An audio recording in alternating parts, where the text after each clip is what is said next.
Cristo, hermanos, una vez más en este día.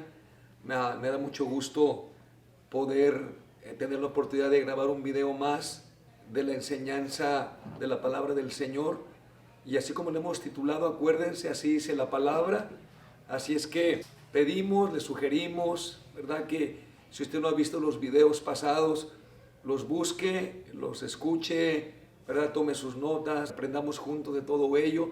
Y si le gusta, ¿verdad?, el video, pues como le hemos mencionado, denle un like. Si no se ha suscrito todavía a la página, hágalo. Y si lo puede hacer, ¿verdad?, si lo puede hacer y le gusta la enseñanza, pues compártalo también para que otras personas también sean bendecidas con la palabra del Señor.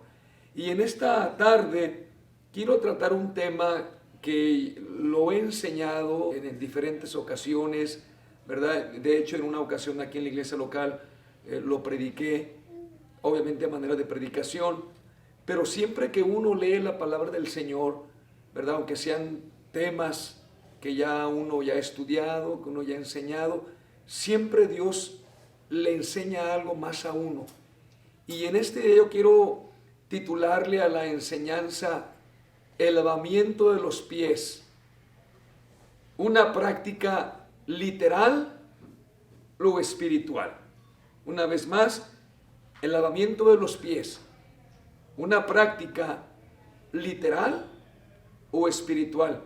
Y la razón que me llevó el Señor a enseñar este tema en esta ocasión con todos ustedes es porque esta práctica del lavamiento de los pies es una práctica que la gran mayoría de las denominaciones cristianas la llevan a cabo. La iglesia donde yo me convertí, ¿verdad?, donde el Señor me alcanzó, ya tiene algunos años atrás, el pastor frecuentemente, ¿verdad?, nos estimulaba a que practicáramos ese rito, lavamiento de los pies, y es algo muy maravilloso, ¿verdad? Se nos ha enseñado que el lavarnos los pies los unos a los otros es reflejar, es enseñar la humildad, el servicio. Cuando nosotros le lavamos los pies a un hermano, entonces estamos mostrando que nosotros estamos dispuestos a humillarnos, que estamos dispuestos a servir. Y está correcto, está bien. Podemos decir que no hay nada de malo en hacer eso, en practicar ello.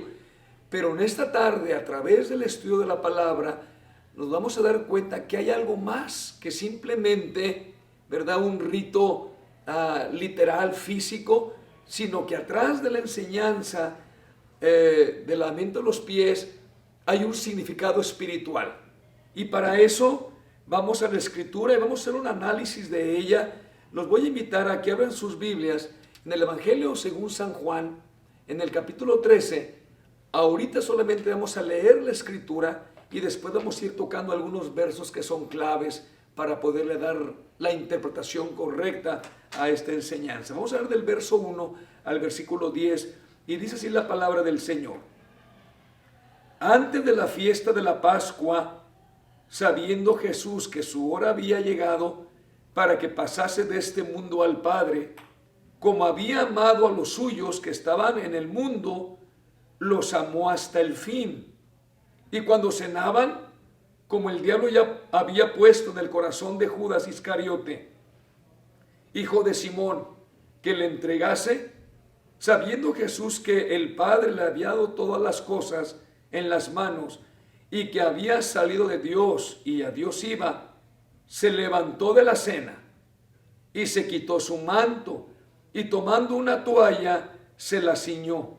Luego puso agua en un lebrillo y comenzó a lavar los pies de los discípulos y a enjugarlos con la toalla con que estaba ceñido. Entonces vino a Simón Pedro y Pedro le dijo: Señor, ¿tú me lavas los pies? Respondió Jesús y le dijo: lo que yo hago, tú no lo comprendes ahora, mas lo entenderás después. Pedro le dijo: no me lavarás los pies jamás. Jesús le respondió: si no te lavare, no tendrás parte conmigo. Le dijo Simón Pedro: Señor, no solo mis pies, sino también las manos y la cabeza. Miren el verso 10. Podríamos decir que es el verso clave de la enseñanza.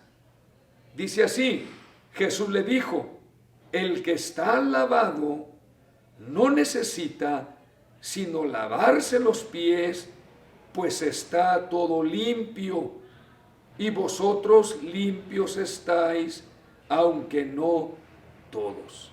Ahora, lo primero que tenemos que hacer para poder interpretar correctamente esta escritura es ver dónde está ubicada en su contexto, porque entendiendo dónde está ubicada la escritura, ¿verdad?, su contexto de ella, como dicen los estudiantes de la palabra del Señor, entonces eso nos va a ayudar a darle un sentido espiritual a la escritura, y no solamente un sentido físico, no solamente un sentido literal, sino que va más para allá.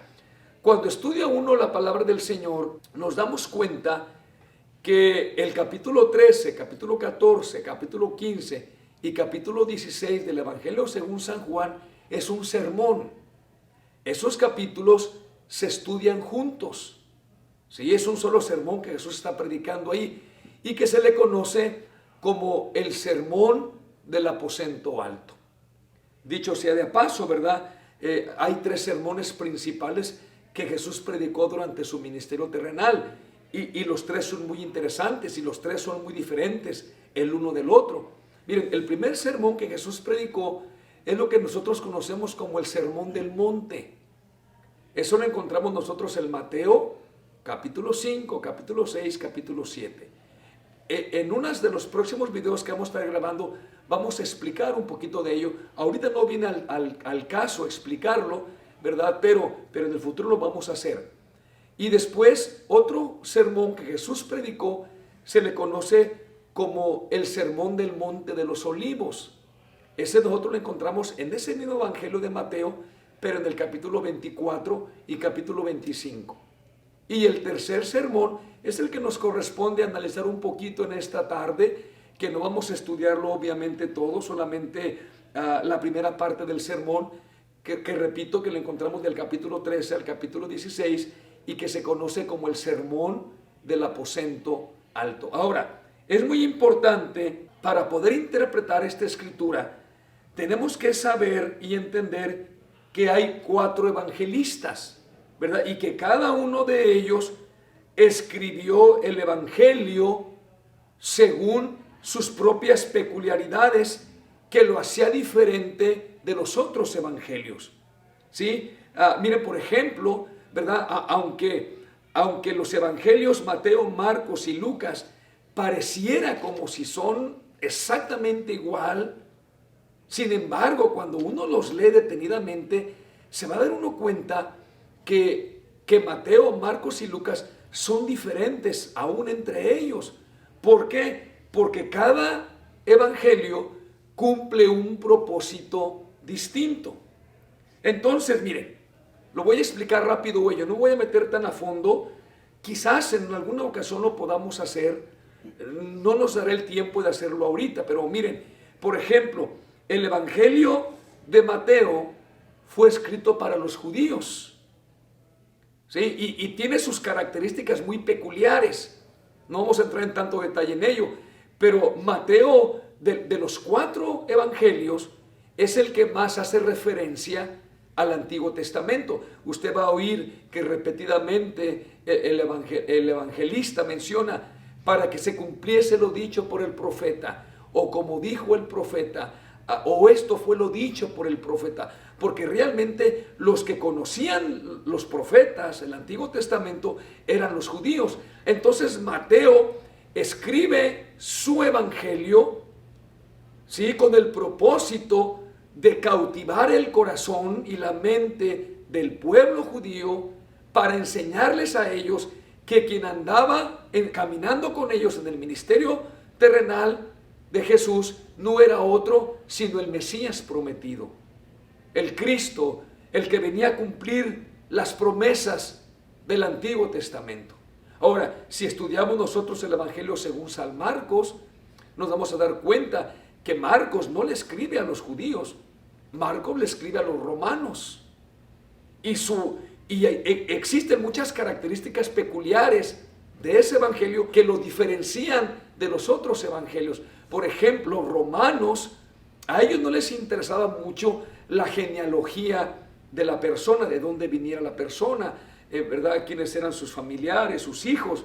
Al romano lo que le interesaba era el servicio que una persona pudiera presentarle al gobierno, en este caso al gobierno romano. Por eso Marcos no traza genealogías del Señor como lo hace Mateo y como lo hace Lucas.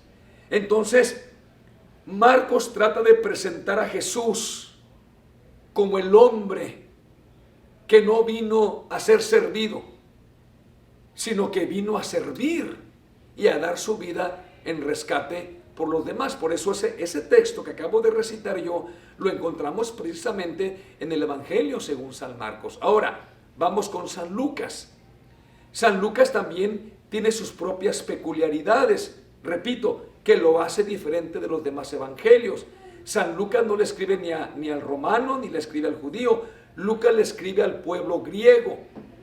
Y por eso presenta la genealogía de Jesús. Y si usted la lee, se va a dar cuenta que lo lleva hasta Adán para enseñar que Jesús era 100% hombre. Y trata de presentarlo como el hombre perfecto.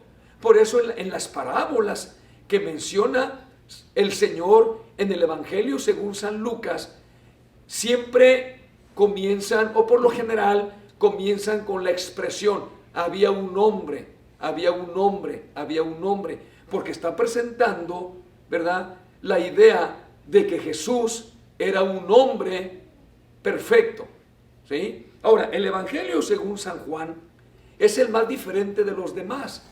Miren, a Mateo, Marcos y Lucas se le conoce como los evangelios sinópticos. ¿Qué quiere decir eso?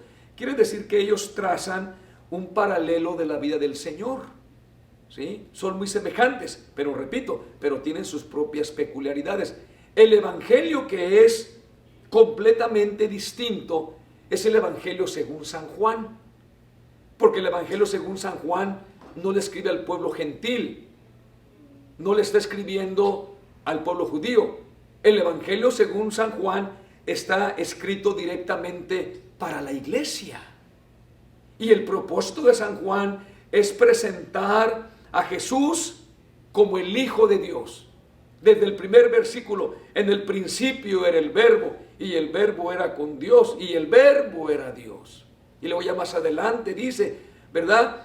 A lo suyo vino, los suyos no le recibieron, mas a todos los que le recibieron. Miren cómo mete a la iglesia allí. A los que creen en su nombre, les dio potestad de ser hechos hijos de Dios. Y luego en el verso 14 menciona, ¿verdad?, que aquel Verbo se hizo carne y habitó entre nosotros. Entonces está presentando Juan la deidad del Señor.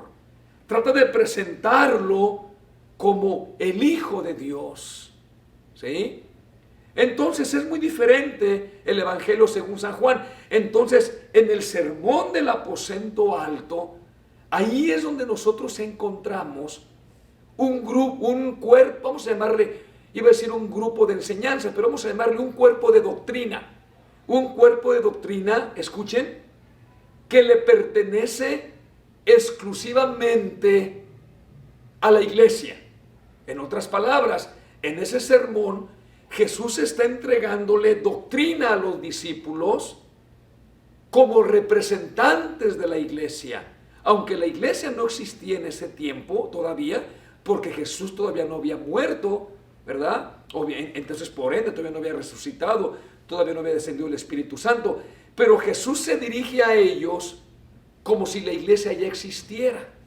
Sí, miren, los voy a invitar a que leamos en el Evangelio según San Juan, capítulo 15, versículo 1 al versículo 3, para que se entienda un poquito mejor lo que estoy mencionando. Capítulo 15, verso 1 y verso 3. Jesús dice, yo soy la vid verdadera y mi Padre es el labrador. Todo pámpano que en mí no lleva fruto lo quitará, y todo aquel que lleva fruto lo limpiará para que lleve más fruto. Y miren el verso 3. Ya vosotros estáis limpios por la palabra que os he hablado. Ese verso 3 está haciendo referencia al nuevo nacimiento, a la regeneración, a la conversión de la persona que sucede cuando la persona recibe la palabra del Señor.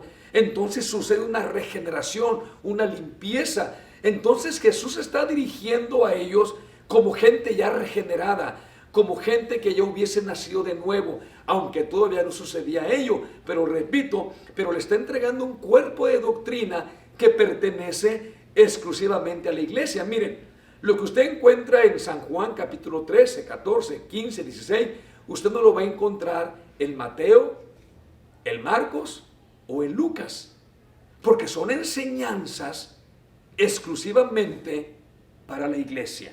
Ahora miren otra escritura, allí mismo en ese evangelio, en el capítulo 14, el verso 20.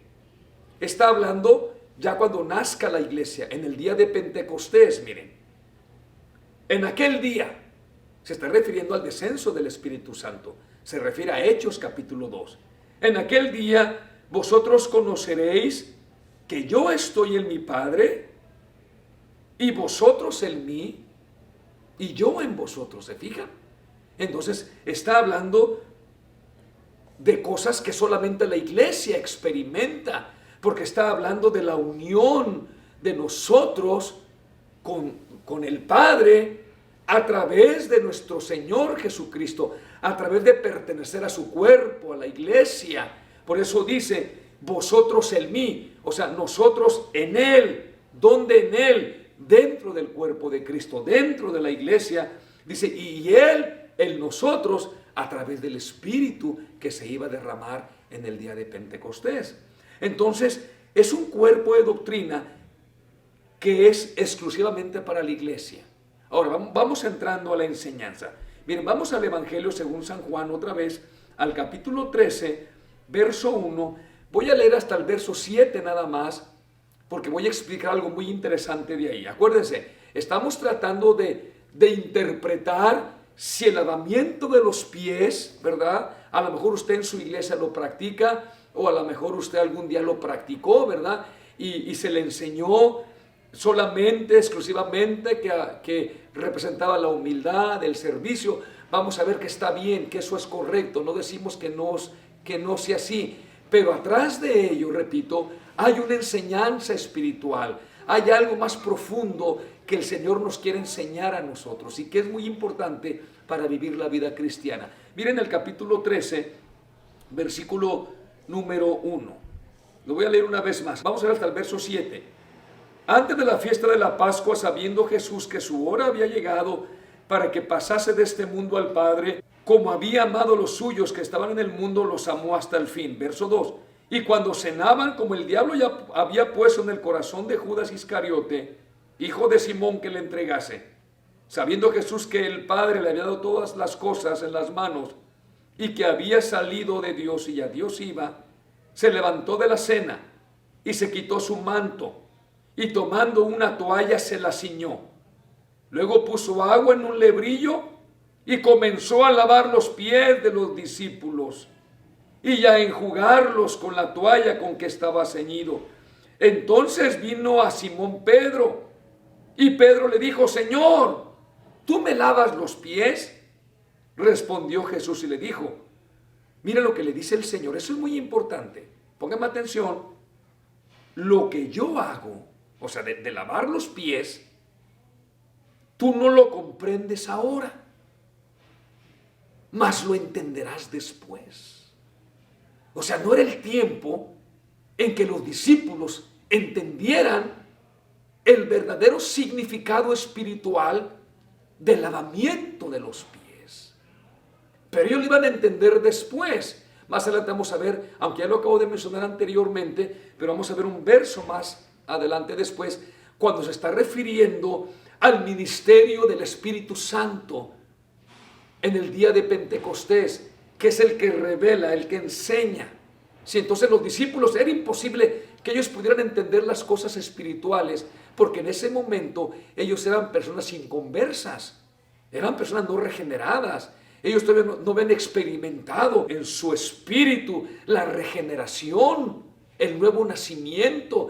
Jesús estaba tratando con personas naturales, ¿verdad? Que no tenían nada en lo absoluto de lo espiritual, ¿verdad? Era imposible, porque si ustedes se acuerdan de aquella escritura que Pablo menciona en la iglesia de Corinto, que el hombre natural no puede entender las cosas que son del espíritu, porque para él son locura. Entonces, por más que Jesucristo, que el Señor tratara de enseñarles a ellos el significado espiritual del lavamiento de los pies, no lo iban a entender.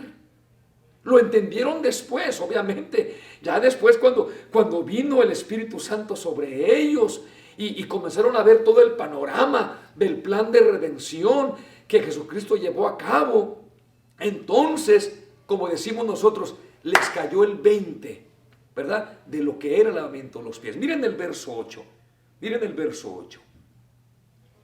Bueno, miren, déjenme darles el verso de una vez para no hacerlo más adelante. En el capítulo 14, verso 26, miren cuándo lo iban a entender los discípulos. San Juan capítulo 14, verso 26. Mas el Consolador, el Espíritu Santo, a quien el Padre enviará en mi nombre. Miren el ministerio del Espíritu. Él os enseñará todas las cosas y os recordará todo lo que yo he hecho o lo que he dicho, incluyendo el lavamiento de los pies. Ahora miren el verso número 8 del capítulo 13.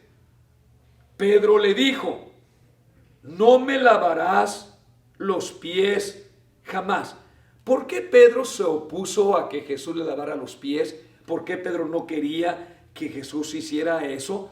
Porque él sabía, ¿verdad?, que el trabajo de lavar los pies no correspondía a los amos, a los jefes, sino que era un trabajo que tenían que hacer los esclavos, que tenían que hacer los siervos. Miren, la costumbre era que cuando llegaba el amo de la casa, el patrón, el jefe de la casa, ¿verdad?, y él tuviera esclavos en su hacienda, en su casa, entonces, en su finca, entonces cuando el patrón entraba a la casa, los esclavos tenían que traer un lebrillo, ¿verdad?, una cubeta, ¿verdad?, con agua, y comenzar a lavar los pies del patrón.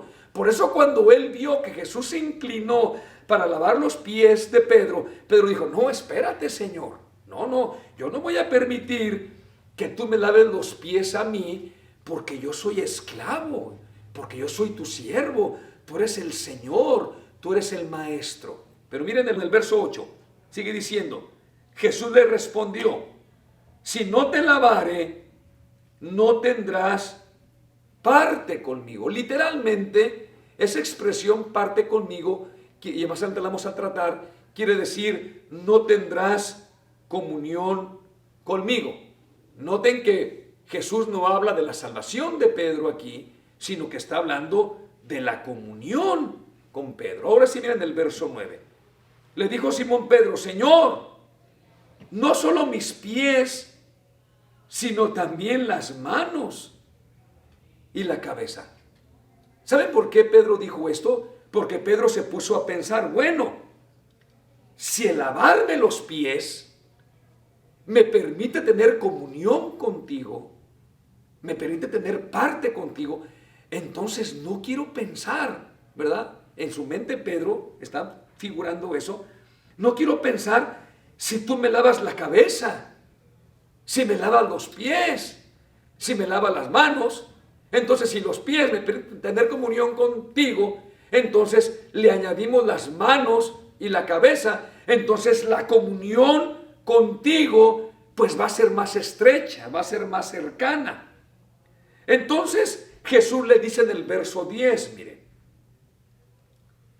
que le decía yo que es el verso clave de la enseñanza: el que está lavado no necesita sino lavarse los pies, pues está todo limpio, y vosotros limpios estáis, aunque no todos. Ahora, Este verso es fundamental entenderlo correctamente porque el Señor está hablando aquí de dos aspectos de la limpieza espiritual en la vida del creyente.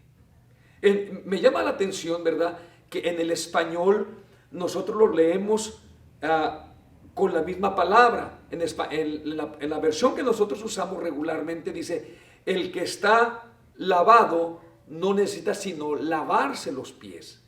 Así lo leemos nosotros en nuestra versión. En el idioma inglés lo dice diferente, usa diferentes palabras. Primeramente dice, el que está, no dice lavado, búsquelo en inglés y dice, el que está bañado. Y luego ya después dice, no necesita sino lavarse los pies. No es lo mismo estar bañado que estar lavado. Cuando uno se baña uno completamente. Cuando uno se lava uno parcialmente. Usted va a comer, no se baña para comer, ¿verdad? Solamente se lava las manos, es lo que hace, se lava parcialmente. Entonces Jesús está hablando aquí de dos lavamientos que tienen un significado espiritual. Ahora, tenemos que pensar esto. Miren, creo yo que Jesús está apelando o está haciendo referencia a las costumbres de los tiempos bíblicos. En aquellos años no es como nosotros en nuestros hogares, ¿verdad? Que cada casa tiene su baño particular y en esa casa usted se baña, ¿verdad? Cuando usted desea hacerlo, cuando necesite hacerlo. En aquel tiempo no. En aquel tiempo estaban lo que se llamaban los baños públicos. Bueno, yo recuerdo, ¿verdad? En mi época de infancia en México, ¿verdad? En ciertos lugares me tocó ir a mí, ¿verdad? Donde ciertos familiares de un servidor, ellos tenían el negocio de los baños públicos. Gente que no tenían baños particulares. Entonces iban a esos baños públicos y se bañaban ahí, ¿verdad? Y luego ya después se iban para su casa. Entonces, ¿qué era lo que sucedía? ¿Verdad? Iban a los baños públicos, se bañaban ellos completamente, pero en el transcurso de los baños públicos a la casa, entonces se ensuciaban los pies. Por eso Jesús dice, el que está bañado, dice, ya no necesita sino solamente lavarse los pies, porque está, dice allí, todo limpio. Entonces déjenme explicarles esos dos aspectos que menciona el Señor en cuanto al baño y al lavamiento. Número uno, el baño del cual habla es el baño que tiene que experimentar el pecador cuando la persona viene a Cristo Jesús. Así comienza la vida cristiana, cuando uno experimenta aquel baño completo en su vida, donde toda su naturaleza del hombre tiene que ser tocada por Dios. La gente experimenta ese nuevo nacimiento a través de la palabra de Dios. Cuando la persona experimenta ese toque inicial del Señor, no viene a cambiar ciertos aspectos de nuestra vida, no viene a mejorar ciertos aspectos de nuestra naturaleza. No, cuando la palabra viene por primera vez a nuestra vida, entonces hace una regeneración completa. Es un baño completo el que hace el Señor en nuestras vidas a través de la palabra de Dios. Nuestra mente, nuestras emociones, nuestra conciencia, nuestra alma, nuestro espíritu, nuestro corazón, todo eso es purificado, es lavado por la palabra de Dios. Esa es la experiencia inicial de todo cristiano cuando viene al camino del Señor. A eso se refiere Jesús cuando le dice a Pedro, el que está bañado. Y luego viene el segundo aspecto, ¿sí? Ese que ya está bañado completamente, dice Jesús, no necesita sino lavarse los pies. ¿De qué está hablando Jesús ahí? Jesús está hablando de la santificación del que ya es salvo. En otras palabras, es decir, que sin limpieza espiritual, sin santificación, el hombre no puede tener comunión con el Señor.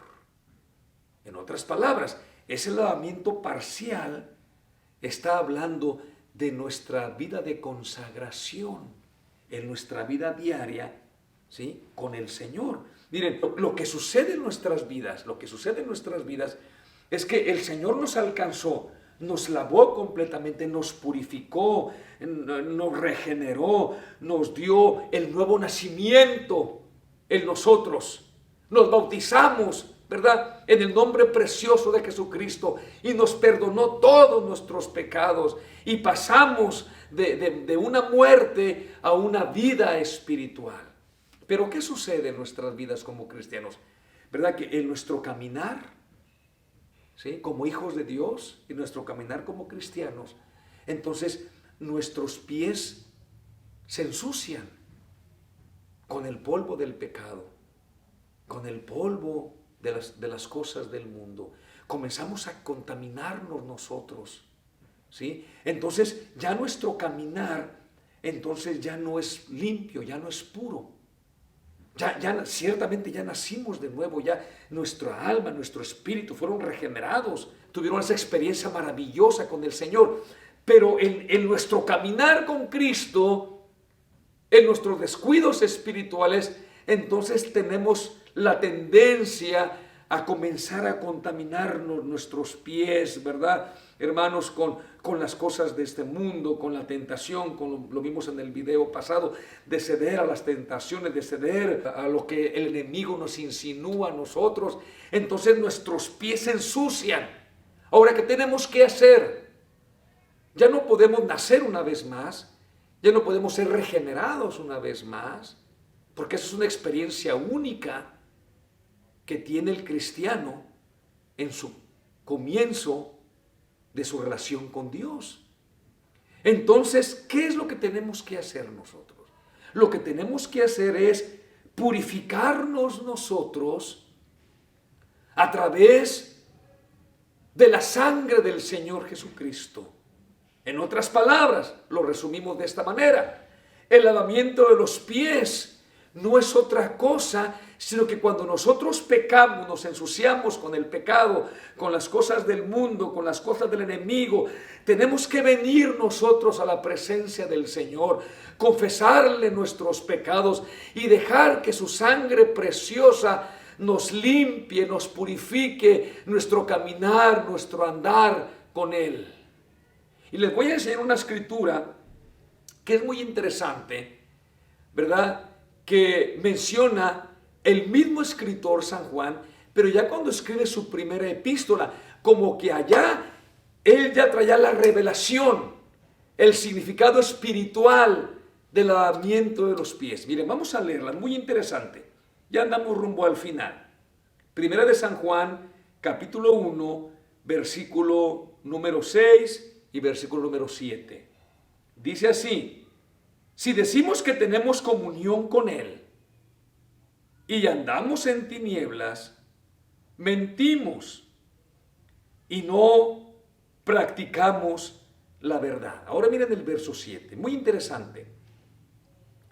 Pero si andamos en luz, como Él está en luz, tenemos comunión unos con otros. Y miren, escuchen. Y la sangre de Jesucristo, su Hijo, nos limpia de todo pecado. Cuando uno lee el verso 7 detenidamente, como que parece que este verso se contradice. Porque si le pone atención usted, lo voy a cortar yo. Voy a nada más a leer las partes importantes. Dice así: el que está en luz, la sangre de Jesucristo nos limpia de todo pecado. ¿Cómo es que la persona está en luz y la sangre lo limpia de todo pecado? Como que no concuerda una cosa con otra. Porque se supone que si estás tú en luz, entonces no hay pecado en tu vida. No necesitas la sangre de Cristo si estás en luz. Pero allí dice que si estamos nosotros en luz, entonces tenemos comunión unos con otros y la sangre de Cristo nos limpia de todo pecado. Entonces, Lo que yo alcanzo a entender aquí es que estar en luz no significa que no te vas a equivocar, que no vas a pecar, no significa que nunca vas a hacer algo contrario a lo que enseña la palabra de Dios. Estar en luz es estar consciente de los pecados que nosotros cometemos, ¿sí? Y cuando nosotros estamos conscientes de nuestros pecados, entonces la sangre de Cristo nos puede limpiar y purificar y podemos seguir teniendo comunión con Él. Ahora miren, ya vamos a terminar.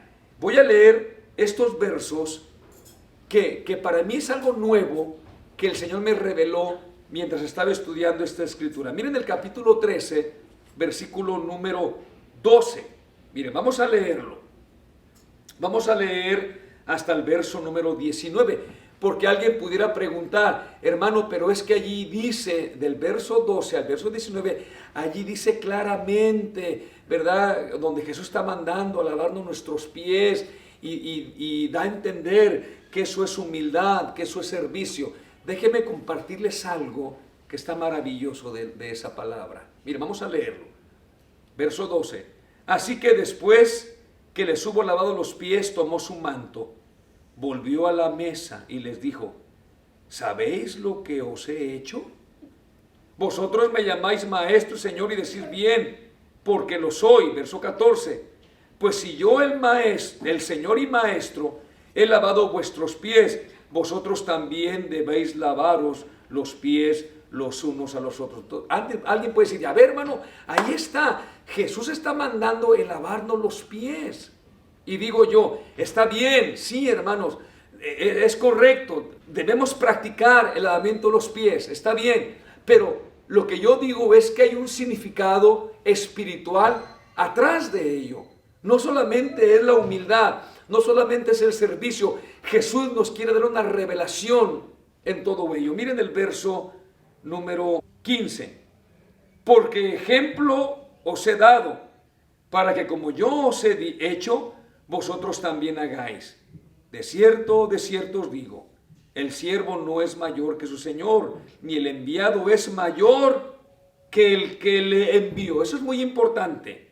Déjenme leerlo una vez más. De cierto os digo, el siervo no es mayor que su señor. Miren, subrayen, ni el enviado es mayor que el que le envió. Más adelante voy a explicar a qué se refiere eso. Verso 17. Si sabéis estas cosas, bienaventurados seréis si las hiciereis. Verso 18. No hablo de todos vosotros, yo sé a quienes he elegido, mas para que se cumpla la escritura, el que come pan conmigo levantó contra mí su calcañar. Verso 19. Desde ahora os lo digo, antes que suceda, para que cuando suceda creáis que yo soy. Entonces, está hablando de la humildad, ciertamente está hablando de la humildad, pero está hablando de la humildad en el momento de que la persona recibe la palabra del Señor en sus vidas.